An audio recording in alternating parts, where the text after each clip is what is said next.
The church basement was empty. Every chair was stacked. Every table folded against the wall. The whiteboard still had numbers on it.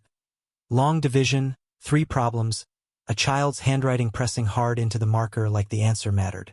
A backpack sat in the corner by the door. A keychain shaped like a star. Nadine picked it up.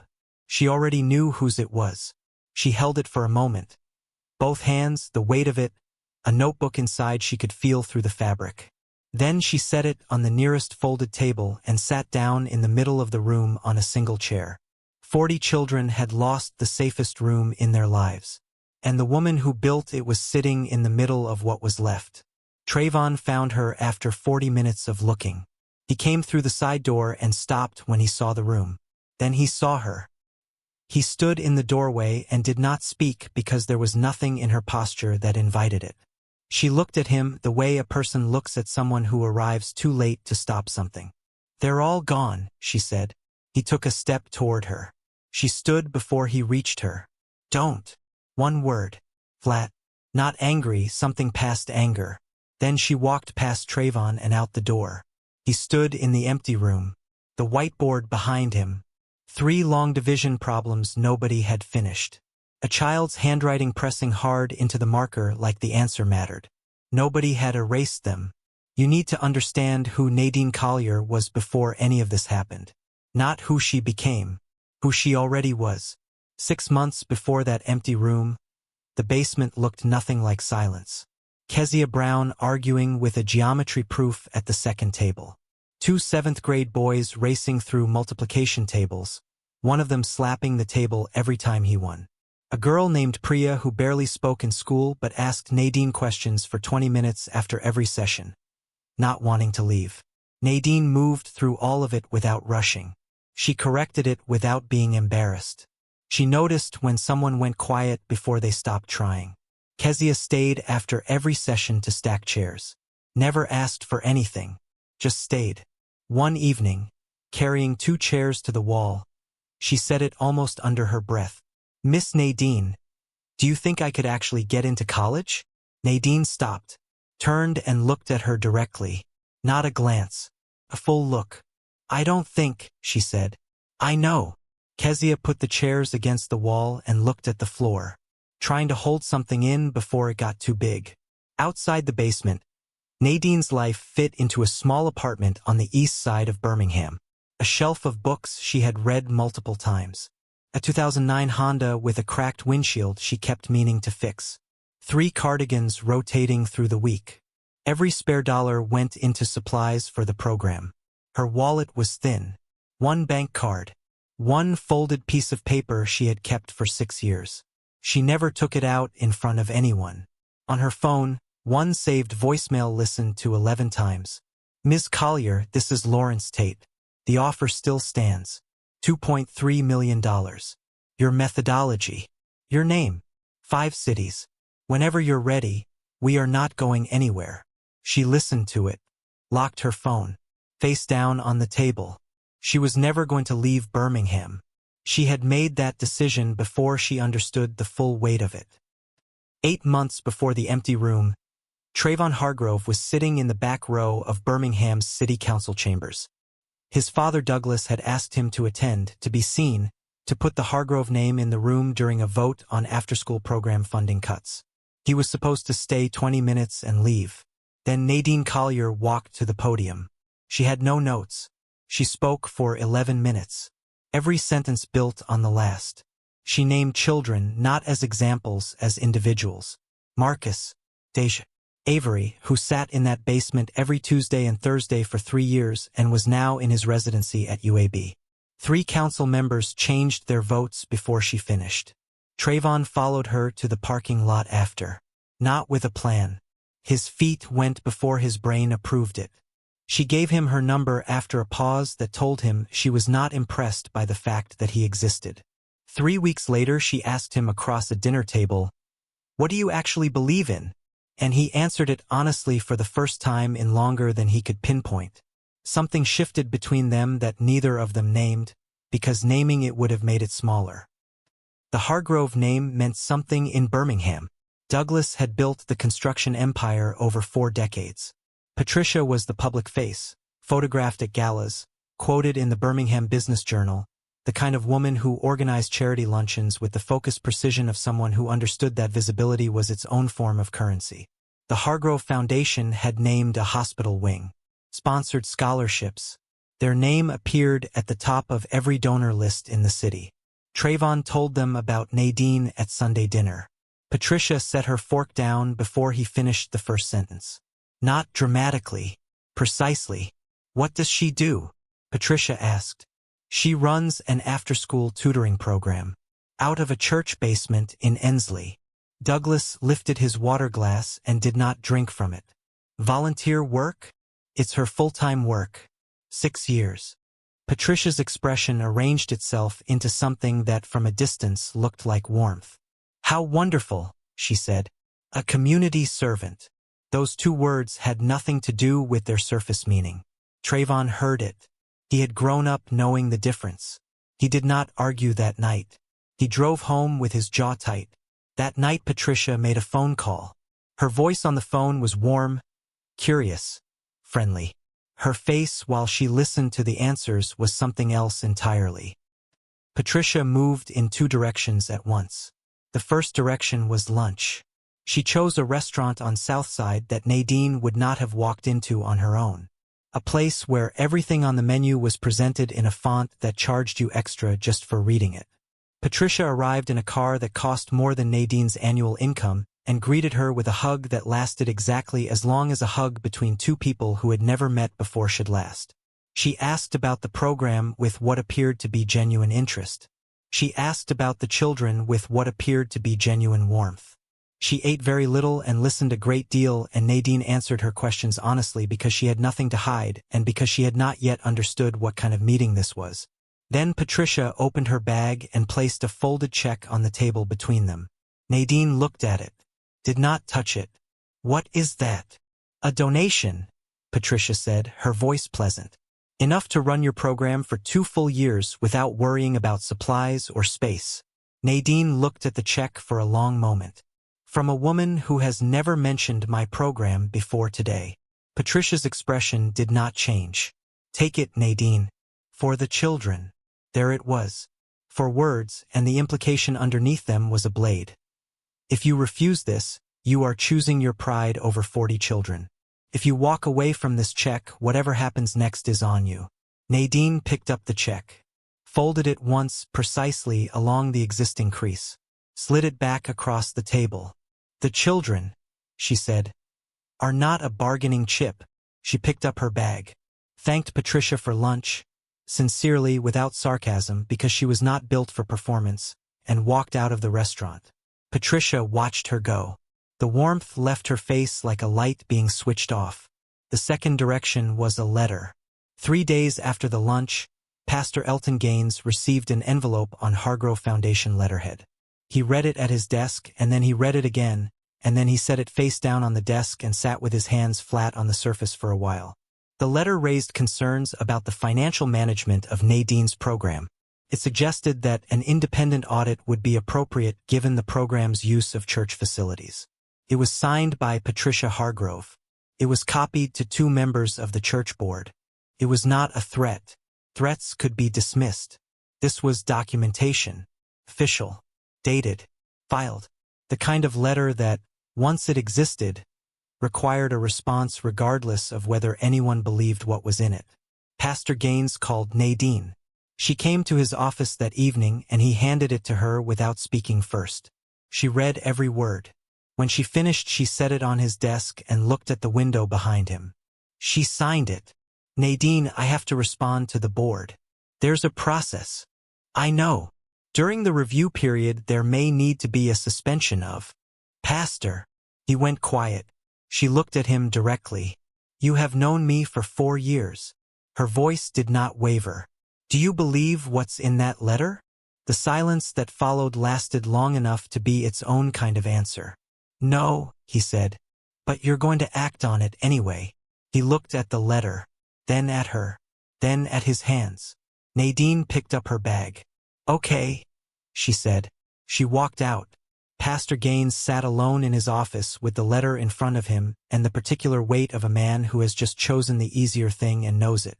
2 days after that meeting, a church board member named Brother Aldridge called Nadine directly. He was a soft-spoken man in his 60s, the kind of man who organized the parking lot during Christmas service and fixed the basement's leaking pipe himself rather than submit a maintenance request. She had always respected him. He did not call to threaten her. He called because he thought she deserved to know what was happening before she heard it somewhere else. The board is going to move forward with the review process, he told her. His voice had the particular quality of someone delivering news they wish they did not have to deliver. I want you to know I don't believe what's in that letter. Not a word of it. But, Nadine said, nobody is willing to stand beside you publicly right now, Nadine. The Hargrove name it carries weight in this congregation. People don't want to be on the wrong side of it. I'm sorry. I thought you should know. She thanked him. She hung up and sat with that for a while. Not because it surprised her. Because she had built 4 years inside that community, given 40 children a place to land every Tuesday and Thursday, and in the end the name on a letterhead had more weight than all of it. She did not cry. She sat at the table in her apartment and looked at the wall and breathed. In and out. The particular discipline of a woman who had learned that falling apart solved nothing and cost everything. The suspension notice went to 40 families on a Tuesday morning. Temporary, it said. Pending review. The language was careful and institutional and designed to sound like nobody was being harmed. By Thursday, Nadine's phone had received 11 calls. She answered 7 of them. The third call was a woman named Darlene whose daughter Priya, the girl who stayed late asking questions, notebook always open, had been accepted to a summer bridge program at UAB that required a teacher recommendation and a writing sample. The deadline was in 3 weeks. Priya had been working on her essay every Thursday for a month. She doesn't have anywhere to go after school now, Darlene told Nadine. Her voice was holding itself together by a thread. I work until 6. My neighbor can watch her, but she can't help her with anything like this. I don't know what to do. Nadine wrote down the deadline, said she would figure something out. She hung up and sat at her kitchen table for a long time. Then the 4th call came in. Then the 5th. That evening she drove home a different way. Past the elementary school on 6th Avenue. Past the corner store where 3 of her kids bought chips on the way to sessions. Past the block where Kezia lived. She was 3 streets from her apartment when she saw Priya, sitting on the bottom step of the church entrance, the one that led down to the basement door. Notebook open, pencil out, working on her essay alone in the November cold, her jacket not thick enough, her handwriting slowing as her fingers stiffened. Nobody had told her the program was suspended. She had just shown up at 4:30 as she always did, found the door locked, and sat down on the step and decided to work anyway. Nadine pulled over, got out, sat down on the step beside her. Let me read what you have, she said. Priya turned the notebook toward her. They worked on the cold step for 45 minutes. When Priya's fingers got too stiff, Nadine told her what to type when she got home and made her repeat it until it was memorized. She drove Priya home, watched her go inside, then sat in the car looking at the steering wheel. A child doing homework on a cold step in the dark because the room that kept her was locked and nobody had thought to tell her. She picked up her phone, opened her contacts, scrolled to Lawrence Tate. His name sat on the screen and she looked at it for a long time. $2.3 million. 5 cities. Her methodology, her name, a program that could reach children who looked exactly like Priya and Kezia in Atlanta and Memphis, and everywhere else the same thing was happening in church basements and community rooms, and wherever one person with no funding was holding something together with nothing but Tuesday and Thursday. She could call him right now. Say yes. Leave Birmingham before this got worse. The offer had been open 2 years. It would be open tomorrow. Her thumb hovered over the number. Then she thought about the essay on Priya's notebook. The underlined sentence near the bottom. Priya turning the notebook toward her on that cold step without being asked. She locked her phone, put it face down on the seat, started the car. The next morning she called Darlene back, told her to send Priya to her apartment every Tuesday and Thursday until the application was done. She worked with Priya for 2 weeks. Cold Tuesday and Thursday evenings. Hot tea to give Priya's hands something warm to hold. The essay got better with every session. The underlined sentence Priya had been building toward for 3 weeks finally landed right. The day before the deadline, Darlene called. Her voice was different this time. Priya submitted it, she said. Last night. She stayed up until 11 o'clock and she sent it in. Thank you, Nadine. I mean that. 2 weeks later, UAB sent the decision. Priya was not accepted to the bridge program. Darlene called to tell Nadine and could not finish the sentence. Nadine stayed on the phone with her for 20 minutes, saying the things that were true. Priya was not done. This was one door. There were others. While knowing that a 14-year-old girl who had worked that hard on a step in the November cold and in a woman's apartment on weekday evenings had deserved better than one door closing because her room got locked, Nadine hung up and did not pick up her phone again that evening. Some costs could not be recovered. That was the permanent truth Patricia Hargrove's signed letter had made real. On Wednesday afternoon, Nadine unlocked the church basement for the last time before the review began and sat in it while the light changed. One by one, she thought about each of the 40 kids. Not as a group. One by one. Kezia Brown was the last to leave that Wednesday. She had come to return a pencil she had borrowed, which was the kind of thing Kezia did.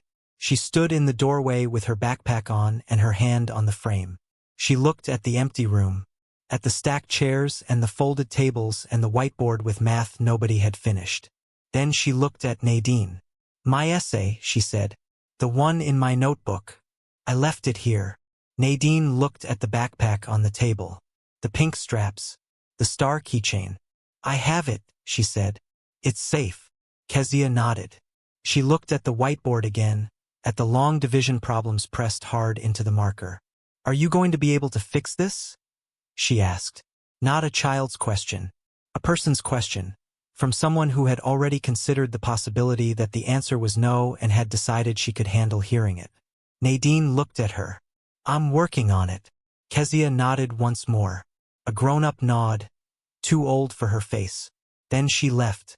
Nadine sat in the empty room. She took her wallet out of her bag. Took out the folded letter. She knew every word. Held it in both hands for a moment without unfolding it all the way. Then she folded it back. Returned it to her wallet and called her mother. Hey, baby. Hey, Mama. You okay? The length of a breath held and released. I will be. She hung up. Behind her, the whiteboard still had 3 long division problems on it. A child's handwriting pressing hard. Nobody had erased them. Trevon did not find out from Nadine. He found out from Kezia Brown. She arrived at the Hargrove house on a Saturday morning. The housekeeper opened the door and began explaining that the family was not receiving visitors. Trevon came down the stairs, saw her through the window, and opened the door himself. Kezia looked at him, then past him at the house. The foyer alone was bigger than the church basement. Are you Trevon Hargrove? Yes. Miss Nadine's boyfriend? Yes. Your mother shut down her program. He went completely still. I have 42 kids in my neighborhood with nowhere to go after school. Some of them were 2 months from finishing their college application essays. She reached into her backpack, took out a small card and held it out. I wrote this for Miss Nadine, but I thought maybe you should read it first. He took it. Money should make people kind, not cruel. He looked up. Kezia was already at the end of the driveway, moving, her back to him. Trevon walked to his mother's sitting room. Patricia was reading with her legs crossed, a cup of tea on the table beside her. She looked up and her face arranged itself. He placed the card on top of her book. She read it. Her expression did not move. Trevon, you signed a letter. His voice did not rise. You filed a formal complaint against her program. You used this family's name to shut down a room full of children. I raised concerns. Legitimate. Stop. He pulled a chair out and sat directly across from her, close enough that there was no distance to manage. She turned down $2.3 million to stay in Birmingham. 2 years ago, the National Education Equity Foundation identified her program as the most effective intervention program in the Southeast and offered her the funding to expand to 5 cities. She said no, because she didn't want to leave. Something changed in Patricia's face. Not her expression, something behind it. "What offer?" she said. "You didn't know." She said nothing. "You filed a complaint against a woman whose work your foundation couldn't replicate in 40 years. And you didn't even know what you were filing it against." Patricia looked at the card on her book. The uneven handwriting. Money should make people kind, not cruel. Trevon stood. "I need you to understand what you did. Not to me. To 40 kids who didn't choose any of this." He left the room. Nadine told Trevon on a Tuesday evening. They were in his car outside her apartment. She had known for 9 days.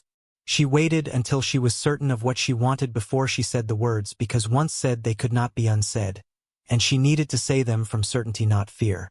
She looked at him, not performing anything, not holding herself together for his benefit.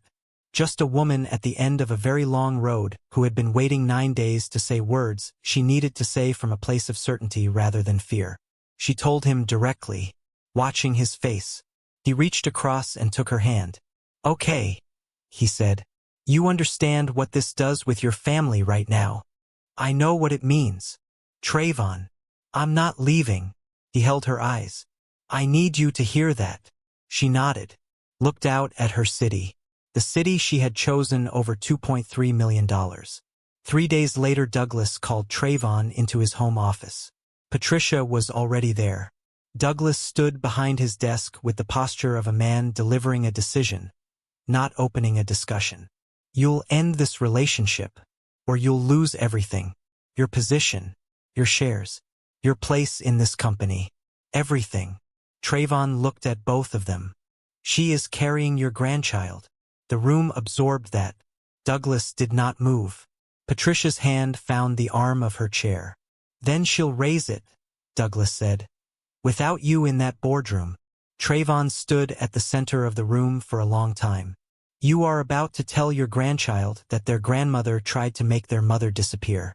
I need you to understand that before you finish this conversation." He walked out. Douglas stood with his hands at his sides. Patricia looked at the door. Her hand stayed on the arm of the chair. Something shifted behind her eyes. A thing she would not have been able to name if someone had asked her to. Celeste Pruitt had been covering Birmingham's after-school program funding cuts for 3 months when a source on the church board mentioned the Hargrove letter. She pulled the public record. "Read it," called Lawrence Tate. He told her about the offer. Nadine had declined it 2 years ago. Called him back within the hour. Thanked him, said she was not leaving Birmingham. He told her about the 7 scholarships. The methodology paper. Avery Webb, currently a second-year medical resident at UAB. Celeste called Nadine. Nadine answered and told her she had no interest in being part of a story. "The letter Patricia Hargrove signed is a public document," Celeste said. "Filed with the church board. She signed it with the family name. I've already spoken to several of the families whose children were affected. The story I'm writing is not about you and Trevon Hargrove. It's about a program that changed 40 children's lives and a family that shut it down using their name like a weapon. I need one thing from you. The letter in your wallet. 6 years. Who wrote it? How do you know about that?" "Kezia Brown told me." The silence stretched for a while. "His name is Avery Webb," Nadine said. "He's a second-year resident at UAB. Can I contact him? He'll want to talk." The story ran and spread fast. Within 2 days, it had been shared 47,000 times. How one woman's $0 program outperformed every funded initiative in the region, and why a prominent family shut it down.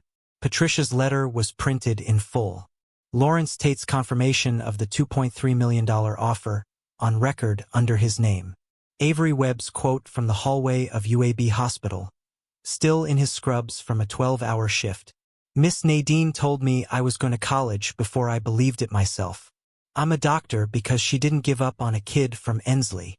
The Hargrove Foundation's 40-year public record sat in the article beside Nadine's 6-year record.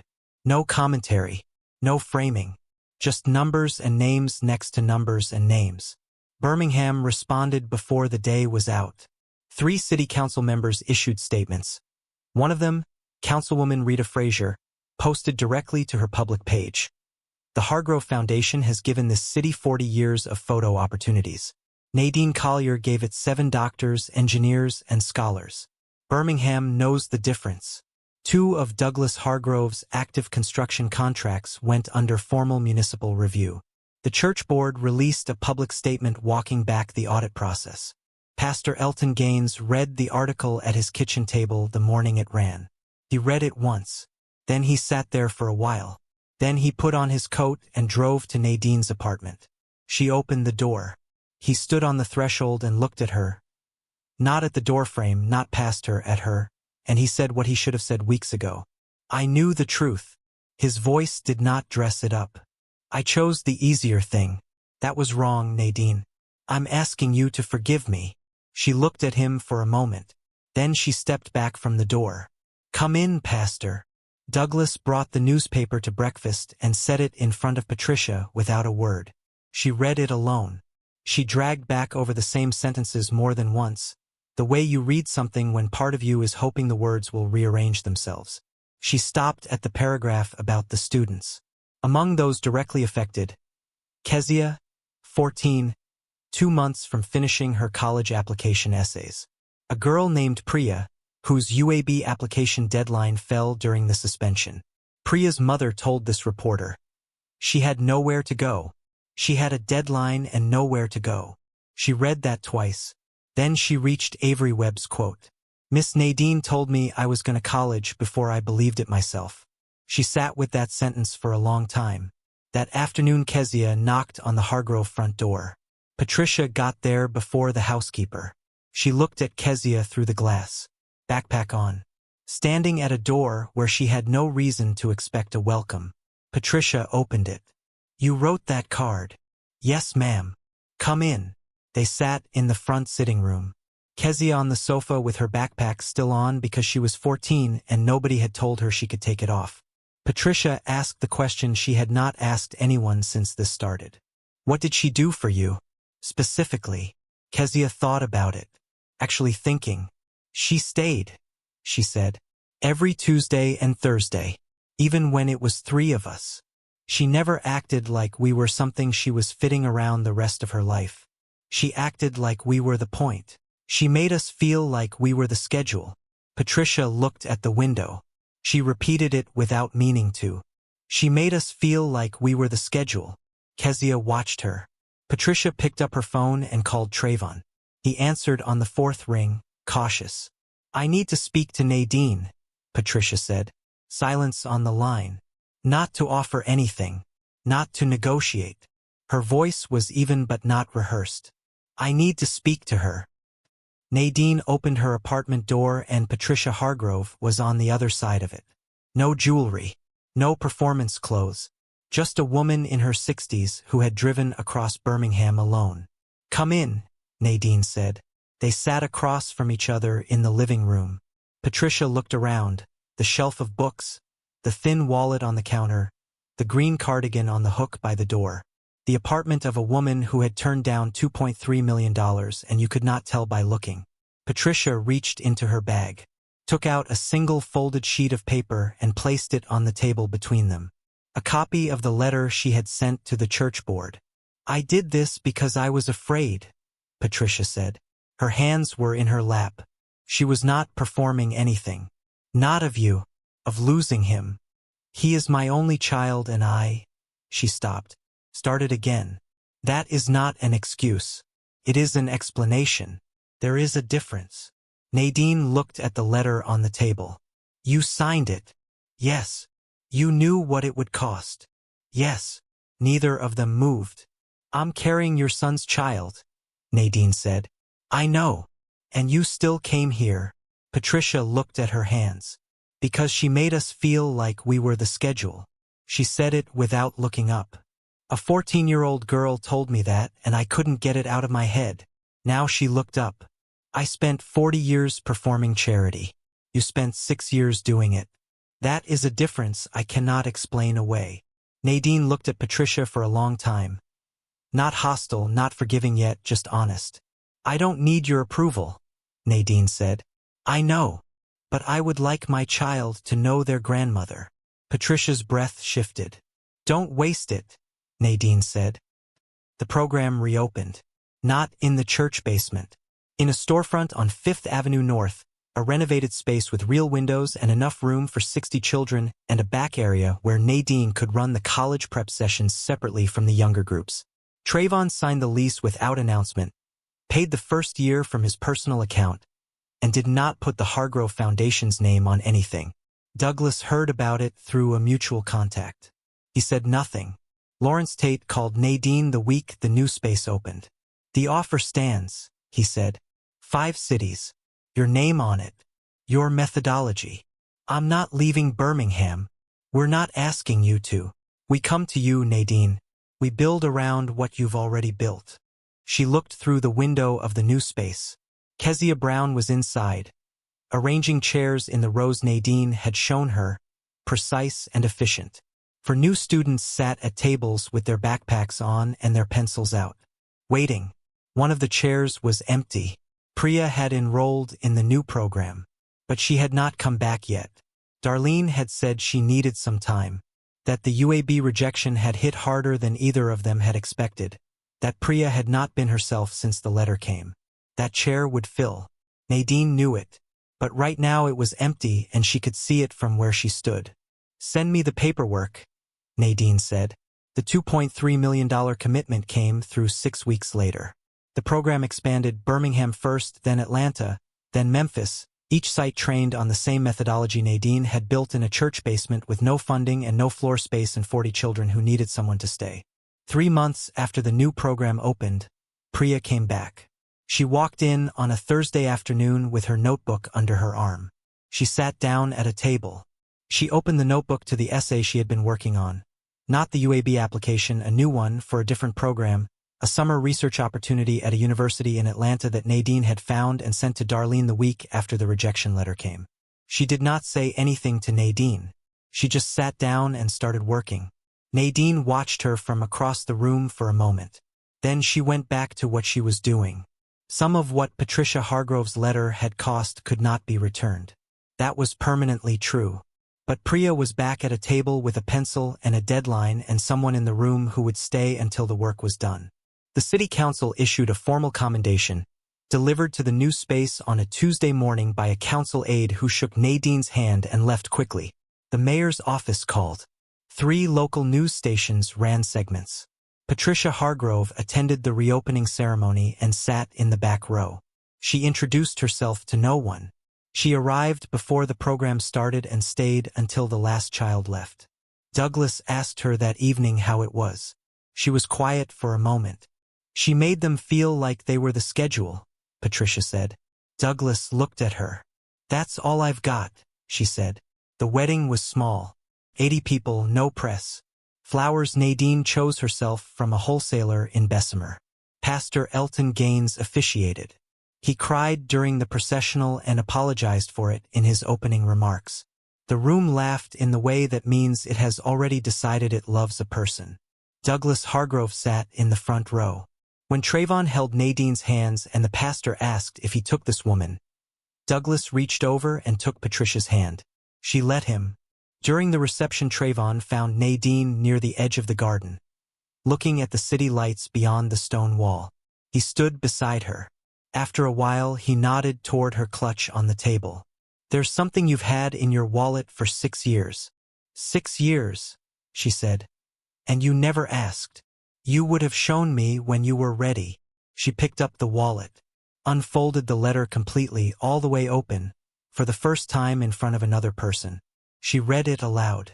Miss Nadine, I matched at UAB Medical Center today. I start my residency in July. I have been trying to write this letter for 3 weeks and I keep coming back to one thing. You stayed. Every Tuesday and Thursday, even when it was just me and 2 other kids. You never made us feel small. You acted like we were the point. I am going to be a doctor. Not because I was smart enough. Because you stayed.